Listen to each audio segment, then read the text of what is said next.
Sawu Sukuto diggam ak Tambacounda toll na ci juróom-ñeent fukk ak ñaari kilomètre waxambaane yi ci diiru benn at ñaar fukki fan ak ñeent ci weeru octobre ak bi ñu génn ak ñaar fukki fan ak ñeent ci weeru octobre bii nii ñu daal di nag inauguré benn pont boo xam ne ñoo ko defaral seen bopp. fii dafa bari ay conséquences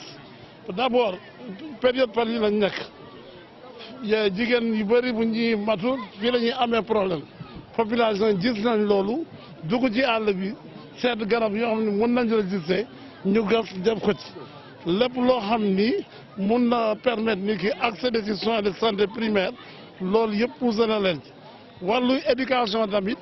comme ni mu ko waxee ñetti weer élèves yi nañ ko def duñu mën a egg ci semi classe pendant que semi nawle yi dépassé nañ leen 3 mois